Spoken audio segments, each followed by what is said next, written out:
반갑습니다. 대기업 시청자 여러분들 그리고 SK바이오팜 주주님들. 이 SK바이오팜 같은 경우 1분기 실적이 흑자 전환이 됐는데요. 이 주주님들이 굉장히 속상하실 거라 생각합니다. 1분기 실적 흑자로 전환이 됐어도 왜 주가가 안 좋은 면모를 나타내고 있는지 많이 속상하실 거라 생각해요. 그럼 이 매출이 과연 이 단발성으로 이루어질까? 저는 그렇게 생각 안 하고 있습니다. 추후 이 매출 상승폭 우리가 좀 더 기대해 보셔도 좋다. 이런 부분을 좀 더 이야기를 드리고 싶고 현재 이 SK바이오팜의 주가에 있어서 이 추가적으로 상승 모멘텀을 불러올 어떤 부분이 있을까? 제가 좀 조사를 해 보니까 현재 파이프라인 중에 적응증 확대 중인 이 약이 있습니다.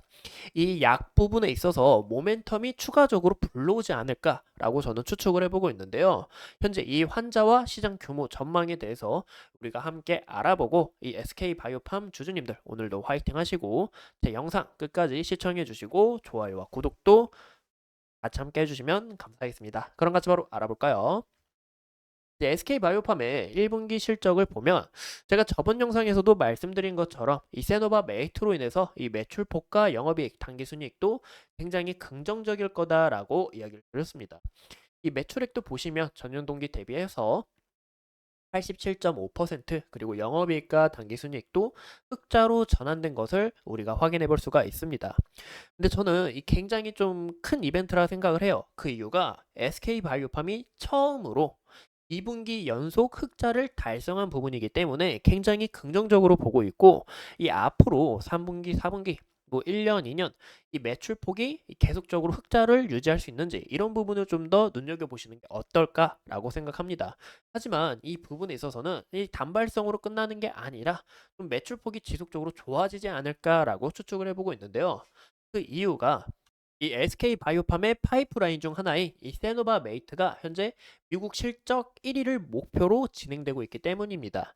이 세노바 메이트 같은 경우 뇌전증 환자 10만 명을 돌파를 하고 이 약 수요가 점점 늘어남에 있음에 따라 이 매출폭이 극대화됐다라는 것도 눈여겨볼 수 있는데요. 현재 이 SK바이오팜이 5년 뒤 2029년에는 이 세노바 메이트가 블록버스터 신약으로서 매출 1조를 달성할 거다라는 이런 목표도 갖고 있다라는 거 우리가 참고해 주시면 좋을 것 같고 현재 이 세노바 메이트 같은 경우 이제 미국명 이름으로 이 엑스코플이라고 이제 이름을 부르고 있는데 미국에서 신규 처방수 1위를 달성한 만큼 현재 비율이 43%를 차지하고 있습니다. 그만큼 이 매출폭 우리가 좀 더 기대해봐도 좋지 않을까라고 생각이 들고 있습니다. 하지만 이런 부분에서는 제가 저번 영상에 말씀드린 것처럼 이 주가에 어느 정도 좀 반영된 게 아닌가라고 추측을 해봤고 그러면 우리가 앞으로 주가 상승에 있어서 이 모멘텀을 불러올 파이프라인 좀 더 눈여겨보시는 게 좋다라고 생각을 해요. 그래서 저는 이 약을 좀 더 좀 이야기를 드리고 싶어요. 네, 수면 장애 치료제인 이제 솔리안 페톨인데 현재 SK바이오팜은 이 세노바 메이트와 그리고 솔리안 페톨에서 이 매출이 지속적으로 이뤄지고 있습니다. 근데 이 솔리안 페톨을 왜 우리가 눈여겨보셔야 되냐? 이 솔리안 페톨 같은 경우 발음이 좀 어려운데 수면 장애뿐만이 아니라 성인 ADHD 효과에도 이 연구 결과가 굉장히 좋았다라는 거죠. 그래서 이런 부분에 있어서 현재 SK바이오팜은 이 솔리안 페톨을 적응증 확대 준비 중에 있다라는 것을 우리가 참고해 주시면 좋을 것 같습니다. 현재 이 ADHD에 대한 이 적응증 확대를 위해서 지난해 하반기에 임상 3상을 돌입을 하였고 올해 상반기에 이 톱라인을 발표할 계획이 있는데 이런 부분에 있어서 주가가 상승하는데 이 모멘텀이 좀 더 크게 불어오지 않을까라고 추측을 해보고 있는 거죠. 그래서 우리가 이런 이슈, 삼상에 대한 이 톱라인 발표가 있다라는 거 우리가 참고해 주시면 좋을 것 같고 현재 죄송합니다. SK 바이오팜은 이 솔리안 페톨이 현재 우울장애, 폭신장애, 뭐 교대근무 장애 등의 적응증 확대를 위해서 미국 임상을 상상을 착수했다. 여기서 추가적으로 모멘텀이 불러올 수 있다라는 거 다시 한번 더 강조해서 이야기를 드리고 싶어요. 그래서 이 ADHD 이 환자 좀 비율이 어떻게 되나 좀 제가 여러 글을 좀 읽어보면서 좀 추측을 해보고 있습니다. 데이터도 좀 갖고 왔고 그리고 무엇보다 이 SK바이오팜이 현재 미국 시장에서 움직임을 선보이려고 하고 있기 때문에 좀 미국 기준으로 좀 이야기를 드릴게요. 이제 ADHD에 대한 좀 이제 자료들을 좀 읽어보니까 현재 이 ADHD를 앓고 있는 미국 어린이 중 10명 중 6명은 이 불안이나 우울증 증세를 보이고 있고 이 3세에서 17세 어린이 중 약 9.8%, 약 600만 명이 이제 ADHD 진단을 받았고 이 비율은 추가적으로 늘어나고 있다고 합니다. 또한 이 글로벌 수치로 봤을 때 1억 2,900만 명의 이제 5세에서 19세 어린이 및 청소년들이 이제 ADHD를 앓고 있는 상황이라고 해요. 이 ADHD가 청소년 때 이루어지다가 이 성인까지 간다라는 게 굉장히 큰 문제라는 거죠. 또한 이 성인이 돼서 이 ADHD 발현율이 굉장히 높아지고 있고 또 어른이 된다 하면 이 증상을 좀 찾아보기가 굉장히 까다롭다고 합니다. 미국 성인 기준으로 약 870만 명 정도가 된다고 하는데 이 수치는 더 늘어날 수 있다는 부분도 우리가 참고해 주시면 좋을 것 같아요. 그래서 이런 부분에 있어서 이 약 수요도 급증하고 있는데 제가 이 시장 규모와 함께 좀 더 상세하게 설명을 드릴게요. 이제 시장 같은 경우 이제 자료를 좀 두 개를 갖고 왔는데 이제 자료를 같이 읽어보신다고 하면 이제 글로벌 데이터에 의하면 이 ADHD 치료제 시장은 2024년 250.5억 달러에서 2034년까지 455억.1억 달러로 이제 연평균 6.2% 성장할 거다라고 전망을 하고 있고 다른 마켓 데이터는 2024년 것처럼 이 351억 달러에서 2029년 543억 달러로 규모로 연평균 9.09% 고성장을 예상하고 있습니다. 이 시장을 왜 이렇게 높게 측정을 하느냐? 이제 기존 이 ADHD 치료제, 이 각성제 계열들이 잘 확립이 되어 있어요. 근데 이 각성제들 같은 경우 환자들에게 부작용을 초래하거나 아니면 효과가 크게 없기 때문에 이 ADHD를 치료할 수 있는 이런 약물에 대한 욕구가 굉장히 높다라는 점이에요. 그래서 이런 부분에서 이 시장 규모도 더 커질 거다라고 추측을 하고 있고 이번에 SK 바이오팜이 세노바 메이트로 미국 시장에서 이 좋은 영향력을 보여준 만큼 이번 임상 3상에 따라 이 솔리안 페톨 또한 좀 블록버스터 약으로서 추가적으로 좋은 흐름을 나타내주지 않을까라고 좀 추측을 해보고 있습니다.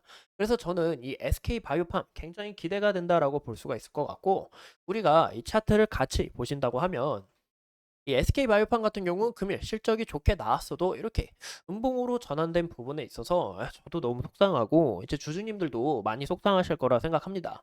하지만 SK 바이오팜 같은 경우 이 추가적으로 이때 당시 보이시죠? 이 지속적으로 이 세노바 메이트에 대해서 이슈가 나오면서 올해 4분기 실적 그리고 내년 실적도 좋을 거다라는 이런 이슈가 좀 많이 부각됐습니다. 그래서 이런 이슈에 있어서 좀 주가가 선반영된 가격이 아닌가라고 생각을 하고 있고 추가적으로 이 흐름이 이 차익 실현 물량도 좀 같이 나오고 또 증시가 좀 조정을 받으면서 이 주가가 좀 하락한 폭이 아닌가라고 추측을 하고 있고 이 무엇보다 좀 금일 주가가 좀 좋지 않았다. 현재 금일 주가가 좀 음봉으로 전환된 이유가 오늘 같은 경우 이제 화장품주들이 좀 주가가 움직임이 굉장히 좋죠. 자, 좀 예시로 보여드릴게요. 기업하고 좀 다른 이야기지만 또 이제 이게 좀 다른 기업들이 이제 실적이 좋아가지고 좀 주가가 이 기대감으로 좀 많이 받고 있습니다. 그래서 이런 부분에서 이 실적 부분이 좀 다른 곳에 좀 치우쳐 있다 보니까 이 SK 바이오팜이 추가적으로 좀 주목받지 못한 게 아닌가? 저도 좀 이제 아쉬운 면모가 있기 때문에 현재 이렇게 추측을 해봤고 현재 이 SK 바이오팜 같은 경우 실적 부분 굉장히 좋았고 앞으로 이 실적 또한 이 뇌전증 환자 치료제로서 이 점유율이 지속적으로 상승함에 따라 이 매출폭도 성장할 거라고 추측을 하고 있습니다. 이 기대치가 다시 한 번 더 반영되지 않을까라는 부분과 아까 말씀드렸던 이 올해 상반기에 임상 3상에 대한 이 결과가 또 나오기 때문에 여기서 추가적으로 좋은 움직임을 보일 수 있다는 것도 우리가 함께 참고해 주시면 어떨까라고 생각을 하고 있어요. 또한 현재 이 구간에서 이 매물대가 상당히 두텁게 쌓여 있습니다.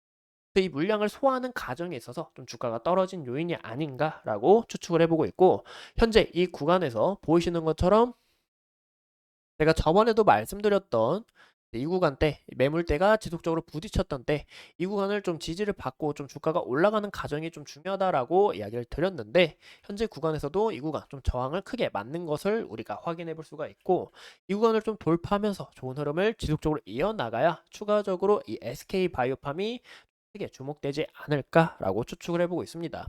이 또한 아쉬운 면모가 이 SK바이오팜 같은 경우 이 수급 방면을 보시면 이 연기금이 지속적으로 수급이 이탈이 나오고 있고 이 기간 동안 어느 정도 물량이 나왔다가 다시 한번 더 수급이 서서히 들어오고 있는 것을 우리가 확인해 볼 수가 있는데 이 이 수급 과정에 있어서도 이 외국인의 수급이나 이 기관의 수급이 지속적으로 들어오는지 이 체크하시는 방향이 좀 좋아 보이고 있고 연기금도 다시 한번 더 오늘 같은 경우 이제 장이 끝나고 다시 확인해 봐야겠지만 연기금도 다시 한번 더 이 매수세가 들어오는 부분에 따라 이 앞으로의 실적과 그리고 올해 임상 3상에 대한 이 모멘텀 등 추가적으로 좀 각광받지 않을까라고 예상해 보고 있습니다. 이상 이 SK바이오팜에 대해서 같이 알아봤고 앞으로 추가적인 이슈 여러분들과 함께 하면서 끝까지 파헤쳐 보도록 하겠습니다. 오늘도 소중한 시간 내서 영상 시청해 주신 점 감사합니다.